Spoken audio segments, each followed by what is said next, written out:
ሰላም ተመልካቾቻችን ቤሉላ ፊልም ፕሮዳክሽን በየሳምንቱ በዚህ ሰዓት ይዞላችሁ የሚቀርበው ስለ ህይወት የተሰኘው ፕሮግራማችን አሁን ይጀምራል። ስለ ህይወት ፍርድ የተሰጠባቸውን እውነተኛ የወንጀል ታሪኮችን ለእናንተ ያለ ተመልካቾች በድራማ መልክ ያቀናበርን ይዘን የምንቀርበው ፕሮግራም ይሆናል። የዛሬውን ፕሮግራም ይዘንላችሁ የቀረብነው እኔ ብስራት ገመቹና ሜሪ መላኩ አንድ ላይ በመሆን ነው። እስከ ፕሮግራማችን ፍጻሜ ድረስ አብራችሁን እንድትቆዩ እንጋብዛለን። እናመሰግናለን። በባዕድ ሀገር የምትኖረው ሰላም ዛሬ ወደ ሀገር ቤት ስልክ ደጋግማ ብትደውልም ስልኩ ይጠራል፣ ግን የሚያነሳው የለም። ውስጧ በጭንቀት የተዋጠው ሰላም ከሰዓታት በኋላ መልሳ ብትደውልም የሚሰማም የሚያነሳም የሚመልስም የለም። ምንም እንኳን ሰላም ስልክ አንስቶ የሚመልስላት ባይኖርም እሷ ግን ተስፋ ሳትቆርጥ ደጋግማ ደወለች። ሰዓታት ሲያልፉ ግን ውስጧ አንዳች ነገር መጠርጠር ጀመረ። አሁን በዚህ ሁኔታ ሆና በጭንቀት የምትደውለው ለወላጅ እናቷ ሲሆን ያለ ወትሮ ስልካቸው አለመነሳቱ አስጨንቋታል። በእርግጥ ሰላም ፍርሃቷና ጭንቀቷ አለ ምክንያት አልነበረም። እናት በቤት ውስጥ የሉም። በመሆኑም በሰው ሀገር ላይ ሆና ግራ የተጋባችው ሰላም ስራዋንና ለዓመታት የለፋችበትን ሁሉ ትታ ወደ ሀገሯ ለመመለስ ወሰነች። የጠፉትን እናቷን ለማግኘት ቆርጣ የተነሳችው ሰላም ፖሊስና ወላጅ ዘመድ በአጠቃላይ እማማን ፍለጋ ቢሰማራም እንዲህ በቀላሉ የሰላም እናት ሊገኙ አልቻሉም። ታዲያ ፖሊስ የማማን መጥፋት ሚስጥር ቁልፍ ከወንድማቸው ልጅ ከሆነው ከአቤነዘርና ጓደኞቹ እንዲሁም ከጎረቤት ያለፈ ለመናገር የሚችል እንደሌለ በመረዳቱ ስራውን በአግባቡ ቀጠለ። ነገር ግን አቤነዘርም ሆነ የአቤነዘር ጓደኞች ትንፍሽ አላሉም ነበር። በመካከላቸውም የነበረው ዝምታ ሚስጥሩን አውቆ እናት የት እንደደረሱ ለማወቅ በአንድ በኩል ፖሊስ፣ በሌላ በኩል ደግሞ ሰላም የጀመሩት ሩጫ ይሳካላቸው ይሆን? ለመሆኑ የሰላም እናት የት ገቡ የሚለውንና ሌሎች ተያያዥ ጥያቄዎችን መልስ ለማግኘት የዛሬውን የስለ ህይወት ፕሮግራማችንን ይከታተሉን ስንል ከታላቅ አክብሮት ጋር ጋበዝናችሁ።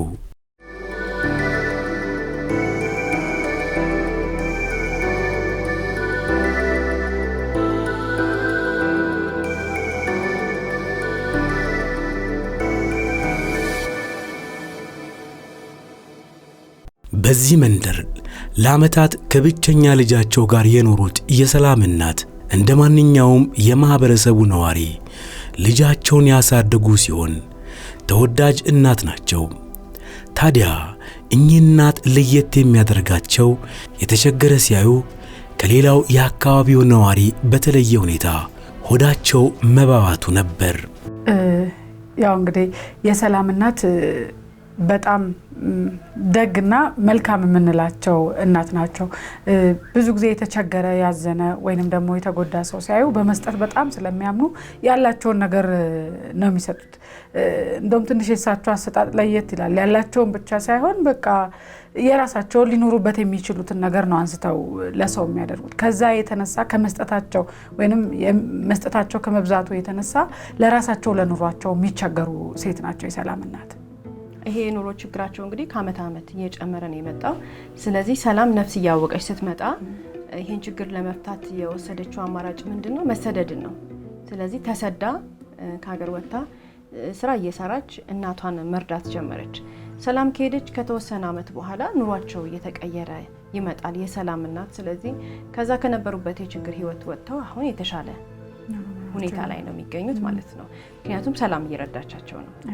ዛሬን ልጃቸው ሰላም ከውጭ ሀገር እየሰራች በምትልከው ገንዘብ ኑሯቸውን መምራት የጀመሩት እናት አሁን ልጃቸውን እያመሰገኑ ኑሮን አሸንፈው ለተቸገረም ተርፈው ሲኖሩ የቆዩ ሲሆን እኚህ እናት በህይወታቸው ብቸኛ ልጃቸው ሰላም ብቻ በመሆኗ አሁን ደግሞ ኑሮን ለማሸነፍ ሰላም ካጠገባቸው ባለመኖሯ ብቻቸውን እንዳይሆኑ በሚል እሳቤ የወንድማቸው ልጅ የሆነው አቤኔዘር ሰላም ውጭ አገር ከሄደች በኋላ ከማማ ጋር አብሮ መኖር ጀመረም። አሁን አቤኔዘር በፖሊስ ጣቢያ ተገኝቶ የሚናገረው የሰማው ፖሊስ በአቤኔዘር ንግግር ተገርሟል። የሰላም እናት መጥፋታቸው ብቻ ሳይሆን ታሪካቸውን ፖሊስ ሲሰማ ያዘነ ሲሆን ለሰዓታትም አቤኔዘር ጋር በጥያቄና መልስ ተፋጠው አሳልፈዋል። እንደ አቤኔዘር አባባል አብሮ በአንድ ቤት ለብዙ ጊዜያት ሲኖር የነበረው አቤኔዘር ዛሬ እማማ የት ደረሱ ተብሎ ሲጠየቅ የት እንደገቡ በጭራሽ እንደማያውቅ ተናገረ። ምንም እንኳን ዛሬ አቤኔዘር ከመርማሪ ፖሊስ የሚቀርብለትን ጥያቄ በሙሉ አላውቅም በማለት የመለሰ ቢሆንም ፖሊስ ግን የአቤኔዘርን ሁኔታ እየተመለከተ በጥርጣሬ ዓይን ይመለከተው ነበር። በመሆኑም አቤኔዘር ምንም እንኳን የውስጡ ፍራቻ የፊት ገጽታው ላይ እንዳይታይበት ቢጥርም መርማሪ ፖሊስ ግን በጥርጣሬ ዓይን እንዲያየው ተገዷል። በመሆኑም መርማሪ ሲጠይቀው አቤኔዘር ያስደነገጠው እውነት የሰላም እናት ከመጥፋታቸው በፊት በቤት ውስጥ ለቤት ማሳደሻ እንዲሆን የተቀመጠው 140 ሺህ ብር የጠፋው እናት በሕይወት እያሉ ነበር ብሎ ሲጠይቀው አቤኔዘር ስለ ገንዘቡም ሆነ ሌሎች ጥያቄዎችን የመለሰው መልስ ለዛሬ ከጣቢያው እንዲወጣ ቢያደርገውም ተመልሶ እንደሚመጣ ግን ዋና መርማሪው አልተጠራጠረም። ከቀናት በኋላ ግን ፖሊስ የክትትል አባላት ለዋናው መርማሪ ይዘውለት የመጡት መረጃ እንደሚያሳየው የሰላም እናት ምንም እንኳን ከአቤኔዘር ጋር ቢኖሩም ከአካባቢው ወጣቶች ጋር ግን የተለየ አግባብ ነበራቸው። በተለይ ከነዚህ ሁለት ወጣቶች ጋር ግን በተለየ ጊዜ እየተገናኙ ይጫወቱ ነበር። ለዓመታትም እኚህ ወጣቶች ቤት ድረስ እየመጡ ይጠይቋቸው የነበረና በቤታቸውም ይበሉ ይጠጡ ነበር። ከዛም ባለፈ ሰላም ገንዘብ ልካ የቤት ውስጥ መገልገያ ዕቃዎችን ለመግዛት ሲፈልጉ እኚህ ወጣቶች ከአቤኔዘር ጋር ሆነው ያግዟቸው ነበር። በቤት ውስጥ በተለያየ ጊዜ የቧንቧም ሆነ የኤሌክትሪክ ጥገናዎች ከነዚህ ወጣቶች አያልፍም። ታዲያ በዚህ ሁኔታ ተግባብተው ሲኖሩ በመሃል ግን ሁለት አዳዲስ ነገር ይዘው ወደ ቤት መምጣት ጀመሩ። ይህም ሱስና ሴት ሲሆን እኚህ ወጣቶች ዛሬ ላይ የድሮ ስብዕናቸው ሳይሆን አብሯቸው ያለው ሌላ አዲስ ጸባይ ሲመጣ ባህሪያቸው ወደ ማይሆን ቁልቁለት ወርዶ ጥፋት ዋነኛ ተግባር ሆነ። በቤታቸው ባህላቸውን አክብረውና ተከብረው የነበሩት እናት ዛሬ ቤታቸው ተደፍሮ እሳቸው ተንቀው የተለያዩ ተግባራት ቀስ በቀስ መደረግ ጀመረ። ለዚህ ሁሉ አዳዲስ የጥፋት ተግባራት ዋነኛና ቀንደኛ መሪ አቤኔዘር ነበር። ታዲያ የሰላምን እናት ዛሬን የወንድማቸው ልጅ ቤታቸውን አስደፍሮ ውስጣቸው ቢያዝንም ስጋታቸው ግን ለፖሊስ አሳልፎ ለመስጠት ልባቸው አልጨከንም። ነገር ግን ለማስተካከል ይሞክሩ የነበሩት እኚህ እናት ከቀን ወደ ቀን እየባሰበት የመጣውን አቤኔዘር በቃላትና በተግባር ንቀቱን ማሳየት ቀጠለበት። በተለይ ይህች ወጣት ወደ ቤት ይዞ መምጣት ሲጀምር ሁሉ ነገር መልኩን ቀይሮ በቤታቸው ፈርተውና ተሸማቀው መኖር ጀመሩ። አሁን እማማ ክብራቸው ቀርቶ መናቃቸው በዝቶ የግብስ ተግባራቸውን ለመቻል አቅም አጡ። ወጣቶቹ ነጋ ጠባ ማዋያና ማደሪያቸው የሰላም እናት ቤት ሆነ። እኚህ ወጣቶች ሕይወትን አካተው ሱስ ዋነኛ ተግባራቸው ሆኖ ቤታቸው በጎረምሶች ድምፅ ሰላሙን አጥቶ ሰነበቱ። የሰላም እናት ደግሞ በበኩላቸው ሰው ምን ይለኛል ብለው የሆዳቸውን በሆዳቸው ይዘው ይቀመጡ እንጂ ጆሮ ለባለቤቱ እንዲሉ ወጣቶቹ በሰፈሩ የታወቁ ምግባረ ጥፉ መሆናቸው አዲስ አልነበረም። ነገር ግን ሁኔታዎች እየተባባሱ መጥተው ነገሮች ተለዋውጠው ሰላማቸውን ከመነሳት ባለፈ ገንዘብ እንዲያመጡ ያስጨንቁ ነበር። በተለይ አቤኔዘር ከባህር ማዶ ያለችው ልጃቸው ሰላም ሰበብ እየፈጠሩና የሰላምን እናት እያስጨነቁ ገንዘብ እንድትልክ ማድረግ የተለመደ ተግባር እየሆነ መጣ። ይባስ ብለውም የታመሙ አስመስለው ብር ሲቀበሉ ከዛሬ ነገ ልብ ገዝተው ከተግባራቸው ይቆጠባሉ ብለው ቢያስቡም ወትሮም በሱስ ዓለም ውስጥ የተነከሩት እኚህ ወጣቶች እንኳንስ ሊያቆሙ ከቀን ወደ ቀን እየባሰባቸው መጣ።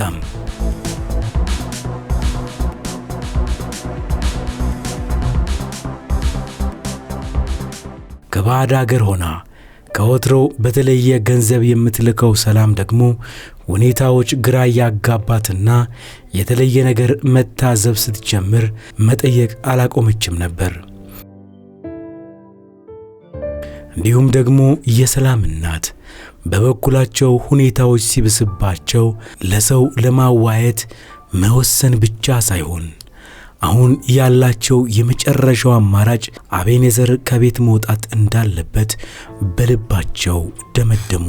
ነገር ግን አቤኔዘርም ሆነ ጓደኞቹ ከዚህ ቤት ከመውጣታቸው በፊት ሰላም ለቤት ማደሻ ብላ የላከችው 140,000 ብር በመኖሩ እማማ ከጎረቤትየው ከአልማዝ ጋር ሚስጥር አድርገው ተወያይተው ቤቱ ከታደሰ በኋላ ሁሉንም ከቤታቸው ለማስወጣት እቅድ ይዘው የነበረ ቢሆንም ያ እቅድ ግን ሰላማዊ መንገድ የማይቋጭ ትልቅ መዘዝ ይዞ እንደሚመጣባቸው እማማ አልተረዱም ነበር። በመሆኑም እማማ ባህር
ሰላም ካለችበት አገር ሆና መረጋጋት አቅቷት የተለያዩ ዘመድና ወዳጅ ጋር ብትደውልም በፍጹም መፍትሄ አላገኘችም።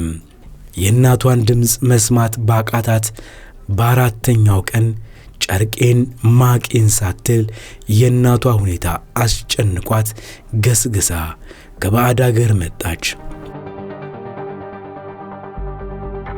ታዲያ ሰላም ከመጣች በኋላ ግን በአቤነዘርና ጓደኞቹ ሁኔታ እጅጉን ግራ ተጋባች። ቤቱ የማን ነው እስከምትል ድረስ ባየችው ነገር ተወዛገበች።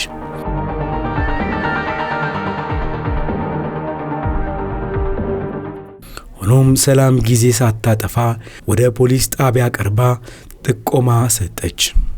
ታዲያ መርማሪ ፖሊስ ከውጭ አገር ድረስ መጣ ለምን ብቻዋን ፖሊስ ጣቢያ ተገኘች ለሚለው ጥያቄ መልሱን ራሷ ሰላም ሰጠችው። አቤነዘርና ጓደኞቹ ሁሉም ፈርተዋቸዋል። ሰላም በሚቀጥሉት ቀናት የከረመችበት ሁኔታ አስፈሪ ነበር። በቤት ውስጥ መቆየቷ ሁሉ ልክ ያልሆነ እስከሚመስላት በስጋት ተወጠረች። ነገር ግን እናቷን ማፈላለግ ቀጠለች። ፖሊስም በፊናው የሰላምን ቃል ከተቀበለ በኋላ ወጣቶቹን በየተራ ብሎም ዘመድ ሁሉ ቢጠይቅም ፍንጭ ሊያገኝ አልቻለም። ስልካቸውንና የተለያዩ የሚጠቀሙባቸው መገልገያ መሳሪያዎች ሁሉ በቤት ውስጥ ናቸው። ቀያሪ ልብስ እንኳን አልያዙም። ታዲያ የሰላም እናት የት ገቡ የሚለውን ለማወቅ እማማ ይሄዳሉ ተብሎ የሚታሰብበት ቦታ ሁሉ ፖሊስ በሰላም ዋና ተባባሪና እርዳታ መሰረት ተፈለጉ። ከዚህ በኋላ የፖሊስ ጥርጣሬ በሕይወት የሉም ሲሆን ሆስፒታሎችና የተለያዩ የፖሊስ ጣቢያዎች ተፈለጉ። እማማ ግን ሊገኙ አልተቻለም።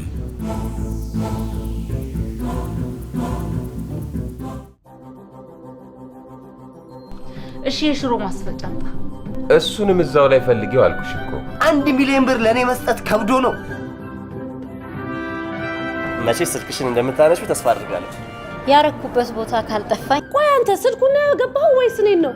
ስልክ ደግሞ ትዳር ይሆናል እንዴ? አሁን ሰላም ብላ ትወጣለህ አትወጣም? ደግሞ ሰላም መሆኗን ስሟን በምን አወቅሽ? እኔ እነዚህን ሰዎች አልወደድኳቸውም። ለምን? ምናቸው ነው እኛን የሚመስለው?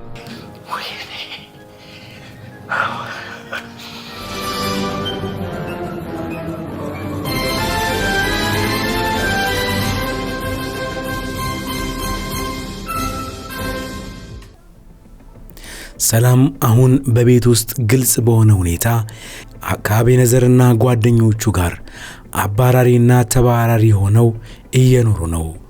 ሰላም በአንድ በኩል ስለ እናቷ፣ በሌላ በኩል ደግሞ ስለ ራሷ ደህንነት እጅጉን ሰግታለች። በዚህ ጭንቀት ውስጥ የነበረችው ሰላም ብዙም ሳትቆይ ከቤት እንዲወጡ አደረገቻቸው።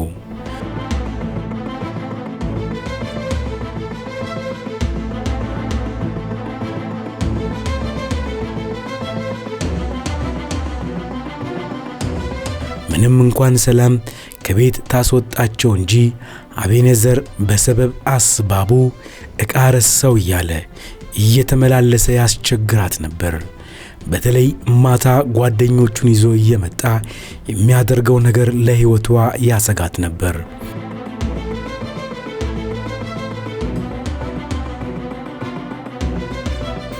ሆኖም ፖሊስ በዚህ ሁኔታ ስራውን ቀጠለ። የክትትል አባላት ደግሞ በተለያየ መንገድ ፍለጋቸውን ያለመታከት ሲፈልጉ ከቆዩ በኋላ ግን ፖሊስ የሰላምን እናት አገኛቸው። ሲገኙ ግን ሰላም እናቷን ልታይ በጓጓችበት ሁኔታ ሳይሆን በሚያሳዝን መልኩ የተገኘው የማማ አስክሬን ነበር። ያው እንግዲህ ስለ ሰላም እናት ቀደም ብለን አውርተናል። ምን ያህል ደግና ጥሩ ያላቸውን የሚያካፍሉ መልካም እናት እንደነበሩ። ነገር ግን በሚያሳዝን ሁኔታ ተገድለው ተቀብረው ነው የተገኙት። እኚህ እናት ሰው ጠቁሞ ወይንም ደግሞ ያያ አካል ተናግሮ አይደለም የምርመራ አካሉም እዚህ ወንጀል ላይ የደረሰው። በራሱ ቴክኒክ ነው የምርመራ ቡድኑ ይሄንን ነገር ሊያገኝ ወይንም ደግሞ የሰላም እናት ተገድለው ተቀብረው እንደሆነ ያወቀው ፖሊስ ራሱ ባደረገው ጥናትና ምርመራ ነው ይሄንን ያገኘው። ነገር ግን ይሄንን ወንጀል ማን የፈጸመው በማን ተደረገ የሚባለውን ነገር የምርመራ አካሉ ሲደርስበት አቤነዘርና ጓደኞቹ ናቸው ይህንን ወንጀል የሰላም እናት ላይ ፈጸሙት። ከዛ በተጨማሪ ፖሊስ ከአስክሬኑ ጋር ተያይዞ ያገኛቸው የተለያዩ ማስረጃዎች አቤነዘር ይሄንን ወንጀል እንደፈጸሙት በደንብ ማረጋገጥ ችለዋል ማለት ነው። ታዲያ ፖሊስ በገለጸው መሰረት ለና አቤነዘር በዛን ሰዓት ህይወት በነገረቻቸው ወቅት እና አቤነዘር እጅጉን ተበሳጭተው ነበር። በተለይም ደግሞ አቤነዘር ያስቆጣውና ያንገበገበው እማማ ከቤት ሊያስወጣቸው እንዳሰቡ ህይወት ስትነግረው እንደ እናት የሚንከባከቡትን እማማ ላይ እንደዛተና ከዚህ ቤት ከናካቴው ውጣ ከተባልኩኝ የሰላምን እናት እገላለሁ እያለ ሲዝት ህይወት እንደሰማች ተናገረች። በዛቱ አቤነዘር በንዴት ስሜት ውስጥ ሆኖ የዛቻውን ቃል ጓደኞቹ በጠየቁ ጊዜ ያመኑ ቢሆንም አቤነዘር ግን በሰዓቱ የተፈጠረውን አላስታውስም ብሎ የዛቻውን ቃል ለመርማሪ ፖሊስ ሸምጥጦ ካደ። ታዲያ አሁን ፖሊስ ወንጀለኛውን በመዳፉ ያስገባው ይሆን የሚለውን ተስፋ የልጃቸው ሰላምና የወላጅ ዘመድ ሆኖ ምርመራው ቀጠለ። የምርመራውን ሂደት ደግሞ በንቃትና በትኩረት ያካሄደ ያለው መርማሪ ፖሊስ ደግሞ ባገኘው ፍንጭ መሰረት ከአቤነዘርና ከጓደኞቹ ጋር ተፋጠዋል። ሆኖም ከዚህ ሁሉ ምርመራና ውጥረት በኋላ ፖሊስ በራሱ ቴክኒክና ስልት ሟች እማማን የሞት ሰለባ ፈጽሞባቸው የቀበራቸው ግለሰብ ታወቀ። በመሆኑም እጅግ በሚያሳዝን መልኩ ፖሊስ በደረሰበት ድምዳሜ መሰረት የገዛ ስጋቸው እማማን ገድሎ ከግብረ አበሮቹ ጋር የቀበራቸው አቤነዘር ሲሆን ይህ ሁሉ ነገር እንዲፈጠር በመሃል የነገር እሳቱን የምታቀጣጥለው ህይወት ናት። ታዲያ አቤነዘር የማማን ያንን ውለታ ሁሉ ረስቶ ለገንዘብ ሲልና በራስ ወዳድነት ተነሳስቶ እማማ ላይ ይህንን ተግባር በመፈጸሙ ቀሪ ዘመኑን በማረሚያ ቤት እንዲከርም ተገደደ። እንዲሁም ደግሞ አቤነዘር እዚህ ወንጀል ውስጥ እንዲነከር ነገሮችን የምታባብሰው ህይወትና ሌሎች እንደየጥፋታቸው ተመጣጣኝ ፍርድ ተበይኖባቸው ማረሚያ ቤት እንዲከርሙ ተገደዱ። እንዲሁም ሰላም ምንም እንኳን ዛሬ በምድር ላይ ያለቻትን ብቸኛ እናቷን አጣ ባዘን ልቧን ቢሰበርም የእናቷ ገዳይ የሥጋ ዘመዷ የሆነው አቤነዘር መሆኑ ደግሞ ውስጧን ቢያደማትም ጉዳዩ ፍርዱን ተቀብሎ ፍትህ በመስፈኑ ረክታለች። ፖሊስ ደግሞ በዚህ የወንጀል ታሪክ ላይ በራሱ ቴክኒክ ተጠቅሞ ውስብስቡን የወንጀል ታሪክ ባያገኝ ኖሮ ፍትህ ሳይሰፍን ወንጀለኛውም ሳይገኝ ፋይሉም ሳይዘጋ በንጥልጥል ይከርም ነበር። እንግዲህ ከታሪኮቻችን ብዙ ትምህርት እንወስዳለን። ሁልጊዜም እንደምንለው ዛሬም የምናገኘው ትምህርት አለ እና በጣም ነው ያሳዘኑኝ እኔ ሰላም እናት ምንድነው ብዙ የኢትዮጵያ እናቶች በተለይ ደግሞ እኛ ስሜቱን የምናገኘው አያቶች ላይ ነው እና አያት በጣም ስስ ናቸው። ብዙ የኢትዮጵያ እናቶች በጣም በቃ የዋ ናቸው። ልጆች ላይ አይጨክኑም። በቃ የዋ ልብ ነው ያላቸውና ለኔ ሰላም እናት ማለት እንደዚህ አይነት እናት ነች እና አንዳንድ ጊዜ ፍቅራችንን፣ መልካምነታችንን፣ ጥሩነታችንን፣ የሰውነት ኳሊቲያችንን ራሱ ሰው ያሳጣናል። በቃ ያጠፋ ክፉ ያደርገናል እና አንዳንድ ጊዜ ለምን እሳቸው አራቁም ወይ ለምን ሰው ማመናቸውን አልቀነሱም ለምን ራሳቸውን አልቆጠቡም እንላለን። ግን እኔ አንድ ማቀው የራሴ የሆነ እኔ አያቴ በጣም ምስኪን ነች፣ በጣም የዋህ ነች፣ በጣም በመስጠት የምታምን ሰው ነች እና ልክ እንደ ሰላም እናት ብዙ ነገሯን ሰጣ እሷ በቃ ገለልተኛ ሆና የምትኖር ሰው ነች። እስክትሞት በመስጠት የምታምን ሴት ነች እና ግን መጨረሻ ላይ ምንድነው የተፈጠረው ነገር? አያቴ ስትሞት እኛ ወጣት ሆነን ማናቃቸው ሰዎች ናቸው። ብዙ ሰው በቃ ደንግጦ በጣም ብዙ ወጣቶች ነበረ ሲያስተዛዝኑ ሲጠይቁ በቃ ሲያለቅሱ እውነት እናቴ እናቴ ሲሉ የነበሩት እነሱ ነበሩና አንዳንድ ጊዜ እንደዚህ አይነት እናቶች በእንደዚህ አይነት መልኩም ይካሳሉ። ፍሬያቸውን በእንደዚህ አይነት መልኩ ይታያል። እንደ ዕቃ ተሸክማም ስታልፍ እኔ ብዙ ጊዜ እንትና ደረሰኝ፣ እንትና ረዳኝ፣ እንትና አግዞኝ፣ እንትና ላይ ስትል ነው የምንሰማው። ይሄ እሷ የፈጠረችው ነገር ነው እና በዚህ መልኩ ተከፍላለች። እሷ ካሳ ነበራት ብቻ በዚህ መልኩ። የሰላም እናት ግን ይሄ አይደለም የሆነባት። አንዳንድ ጊዜ መልካምነታችን ጥሩነታችን እስከ ሞት ድረስ ደግሞ ዋጋ ያስከፍለናል። የዋህነታችን አንዳንድ ጊዜ ጥሩነት ይከፍልሃል የሚባል ነገር አለና አዎ ይከፍላል፣ ግን ይቀየርና ደግሞ ወደ መጥፎም ይሆናልና ሁል ጊዜ ከአይምሯችን እኔ አሁን ላሉ ሰዎች እንደዚህ አይነት ሆደ ቡቡ ለሆኑ ሰዎች የዋህ ለሆኑ ሰዎች ልክ ቢኖረን እምነታችን መጠን ቢኖረው እንደው ብንጠነቀቅ። አንዳንድ ጊዜ ጥንቃቄም ክፉ ሊያስብለን ይችላል። ምን ትስቆጠቆጣለች ህይወት በቃ አንዳንድ እናቶች በጣም ብር ደብቀው የሚያወጡ እናቶች አሉና አያሳዩም ብራቸውን ቦርሳቸው እንዲዞር ነው የሚያወጡትና አንዳንድ ጊዜ እሱ የተሻለ ይሆናል ሰው ሲያይ ወዲያው የመሳብ ተንኮል ማሰብ ነገር አለውና ብዙ ነገራችን ትንሽ ደበቅ ቢል ለሰው መሰናክል እንዳይሆንና እኛ ያለንበት ቦታ ሰውን የሚያሰናክል ከሆነ ራስን መደበቅ፣ ራስን ዞር ማድረግ፣ ራስን መሰወር የተሻለ ነው የሚሆነው። ለምን እንጋብዘዋለን ለጥፋትስ ያንን ሰው? እና አቤኔዘር ወጣት ናቸው፣ ጓደኞቹ ወጣት ናቸው። እድሜያቸው ላየው ነገር ወዲያው ነው የሚማረኩት የሚሳቡትና እንደገና ደግሞ ጥሩ የሚባል ስብዕና የሌላቸው ልጆች ናቸው። ስለዚህ ከነዚህ ሰዎች ምንድነው ማድረግ የነበረባቸው? የሰላም እናት እንደው እንደ እናት ትንሽ ቆንጠጥ ደበቅ ራሳቸውን ሽሽት ቢያደርጉ የተሻለ ይሆናል ብዬ አስባለሁ። ከዛ በተጨማሪ አቤኔዘር በአንድ ቀን አይደለም እንደዚህ የሆነው። የእሱ ለውጥ ባህሪው ወደ ጥፋት እየሄደ ተግባሩ ወደ ጥፋት እየሄደ የመጣበት መንገድ ከቀን ወደ ቀን እየጨመረ እያደገ የመጣ ባህሪ ነው ያመጣው። የጥፋት መንገዱ ማለት ነው። መጀመሪያ ገና ሲያዩ ለማስተካከል ሞክረዋል፣ አልሰማቸውም። ጓደኞቻቸውም አልሰማቸውም። ስለዚህ ምንም ይሉንታ ሊይዛቸው አይገባም ነበር። ማድረግ የሚችሉት ነገር ባይኖር እንኳን ቤቱን ለቀው ቢወጡ ይሻል ነበር። ምክንያቱም አሁን የደረሰባቸው ጉዳት አይደርስባቸውም ነበር። ህይወታቸውን ለማቆየት ይችሉ ነበር። ስለዚህ ተመሳሳይ አይነት ሁኔታ ላይ ሰዎች ደረጃውን እያሳደገ የመጣ የጥፋት መንገድ መጨረሻ ወንጀል ሊሆን ስለሚችል በጥንቃቄ ህይወትን መምራት ያስፈልጋል። ከዛ በተጨማሪ ሁለተኛ የነበራቸው እድል ደግሞ ምንድነው? መፍራት አልነበረባቸውም። ልጆቹ ሲያስፈራሯቸው አቤኔዘርና ጓደኞቹ እሳቸው አምነው ፈርተው ነበር የሚኖሩት። አሁንም በተመሳሳይ ሁኔታ ሰው አስፈራርቷቸው ፈርተው የሚኖሩ ሰዎች አሉ። ማንም ሰው ከህግ የበላይ ሊሆን አይችልም። ለማናችንም የሚሰራ እኩል የሚዳኘን ህግ አለ። ስለዚህ የሰላም እናት ፖሊስ ጣቢያ ቢሄዱ ኖሮ የደረሰባቸው ጉዳት አይደርስባቸውም ነበር።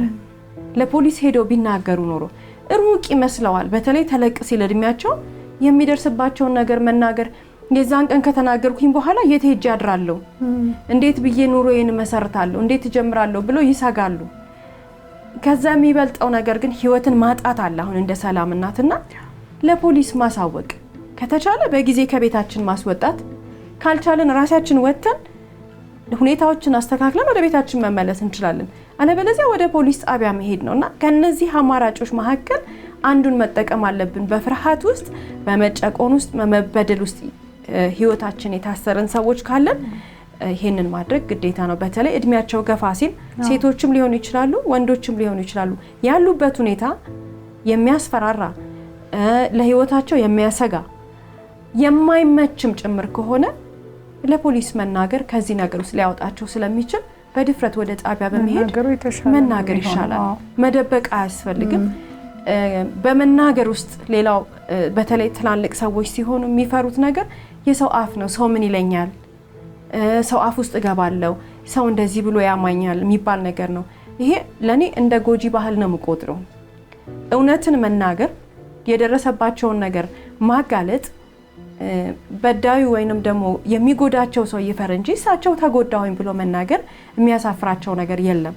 ወይንም የትኛውም አይነት ትልቅ ሰው ያሉበትን ሁኔታ በየትኛውም አይነት ዝምድና ሊሆን ይችላል፣ የተለያየ አይነት ሪሌሽንሺፕ ሊሆን ይችላል፣ ጉዳት ሲደርስባቸው ተጎድቻለሁ ብሎ ለፖሊስ ማሳወቅ፣ ለአካባቢው ለሚረዳቸው ሰው ሁሉ ማሳወቅ የሚያሳፍር ነገር አይደለም። ይሄንን ማድረግ ብንችልና ከሚደርስብን ጉዳትና ጥቃት እንዲሁም ደግሞ መጨረሻ ላይ ከወንጀል ራሳችንን ብንጠብቅ መልካም ነው ልንል ነው የምንወደው። በአካባቢያችን የሚኖሩ ወጣቶችን ወደ መኖሪያ ቤታቸው ዘው ብለው እንዲገቡ መንገዱን ከማመቻቸት ይልቅ በምን አይነት ስነ ምግባር ታንጸው ያደጉ ልጆች ናቸው የሚለውንም ማወቅ ተገቢ ነው። ምክንያቱም የሰው ልጅ ጸባይ ተቀምሶ የሚታወቅ ስላልሆነ በየዋነት ልባችንንም ሆነ በራችንን መክፈት ብሎም ውሎ አዳራቸው በእኛው ቤት እንዲሆን መፍቀድ መጨረሻው እንደ ባለታሪካችን እንደሆኑት እንደ ሰላም እናት ነው። እንዲሁም ደግሞ ከጊዜ ወደ ጊዜ ወደንና ፈቅደን አብሮን እንዲኖር ያስገባ ነው ሰው የጸባዩን መለዋወጥ ባየን ሰዓት ምንም አይነት ጊዜ ሳንሰጥ ውሳኔ ወስኖ ከህይወታችንም ሆነ ከቤታችን ብናስወጣ አስከፊ ችግርና ጉዳት ባልገጠመን ነበር። በሌላ በኩል ደግሞ ወጣቶች የመጀመሪያውና በመልካም መንገድ የታነጸው ጸባያችን አብሮ እንዲቆይ ከፈለግን እኛን ከማይመስሉ ሰዎች ጋር ባለማዋል መልካሙ ስብዕናችንን ከማቆሸሽ እንታደገው እያልን የዛሬው መልእክታችንን ልናስተላልፍ ወደድን። እሺ የሽሮ ማስፈጫ አምጣ። እሱንም እዛው ላይ ፈልጌው አልኩሽ እኮ። 1 ሚሊዮን ብር ለኔ መስጠት ከብዶ ነው። መቼስ ስልክሽን እንደምታነሺው ተስፋ አድርጋለሁ። ያረኩበት ቦታ ካልጠፋኝ። ቆይ አንተ ስልኩን ነው ያገባው ወይስ እኔን ነው? ስልክ ደግሞ ትዳር ይሆናል እንዴ? አሁን ሰላም ብላ ትወጣላ አትወጣም? ደግሞ ሰላም መሆኗን ስሟን በምን አወቅሽ? እኔ እነዚህን ሰዎች አልወደድኳቸውም። ለምን? ምናቸው ነው እኛን የሚመስለው?